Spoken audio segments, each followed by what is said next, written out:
तो चार कर्मभूमि जो कहानी की शुरुआत पुराने समय का बनारस शहर, जहां अमरकांत नाम का एक सीधा साधा लेकिन आदर्शवादी युवक अपने पिता समरकांत के साथ रहता था। समरकांत एक बहुत अमीर व्यापारी था जिसे केवल पैसा कमाने और समाज में प्रतिष्ठा की चिंता रहती थी। लेकिन अमरकांत अपने पिता से बिल्कुल अलग था। उसे गरीबों, मजदूरों और किसानों का दुख देखकर बहुत पीड़ा होती थी। वह हमेशा सच, न्याय और मानवता के रास्ते पर चलना चाहता था। अमरकांत की शादी सुखदा नाम की एक पढ़ी लिखी और समझदार लड़की से हुई थी। शुरुआत में दोनों के विचार अलग अलग थे।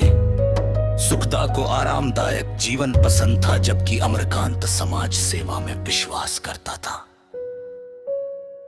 पिता और बेटे का संघर्ष।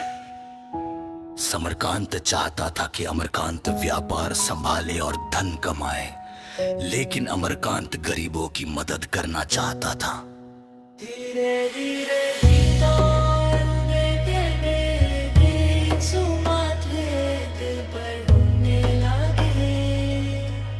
एक दिन अमरकांत घर छोड़कर गरीबों और किसानों के बीच रहने चला गया। वह गांवों में जाकर लोगों की समस्याएं सुनता, उन्हें अन्याय के खिलाफ आवाज उठाने के लिए प्रेरित करता और बच्चों को पढ़ाता था। रीम किसानों की पीड़ा। उस समय अंग्रेजी शासन और जमींदारों के अत्याचार से किसान बहुत परेशान थे। उनसे भारी कर वसूला जाता था। गरीब लोग भूखे मर रहे थे। अमरकांत ने किसानों को संगठित करना शुरू किया। उसने लोगों को समझाया कि अन्याय सहना भी गलत है। धीरे धीरे लोग उसके साथ जुड़ने लगे। गांवों में जागरूकता फैलने लगी।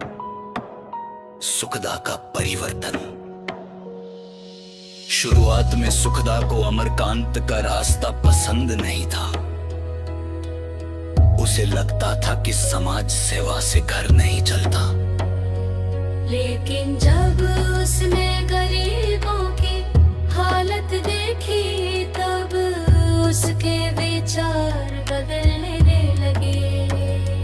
उसने महसूस किया कि अमरकांत सही रास्ते पर है। धीरे धीरे सुखदा भी समाज सेवा और आंदोलन का हिस्सा बन गई। अब पति पत्नी दोनों मिलकर गरीबों के अधिकारों के लिए लड़ने लगे। ये संघर्ष और आंदोलन। अमरकांत और उसके साथियों ने अन्याय के खिलाफ आंदोलन शुरू किया। अंग्रेज सरकार और अमीर लोग उनसे डरने लगे। कई बार उन्हें धमकियां मिली, जेल भेजा गया और परेशान किया गया। लेकिन अमरकांत ने हार नहीं मानी।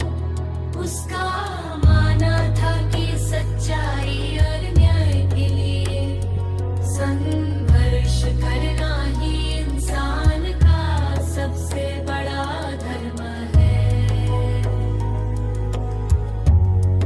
रिश्तों की परीक्षा।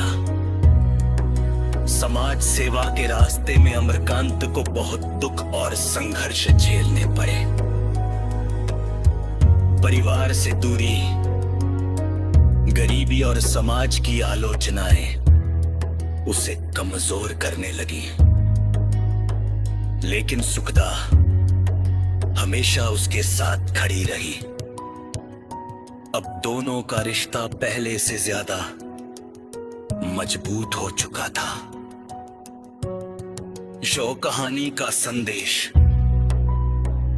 आखिरकार लोगों में जागरूकता बढ़ने लगी। गरीब और किसान अपने अधिकारों के लिए आवाज उठाने लगे। उपन्यास ये संदेश देता है कि इंसान की असली कर्म भूमि वही जगह है जहां वो दूसरों के लिए अच्छा काम करता है।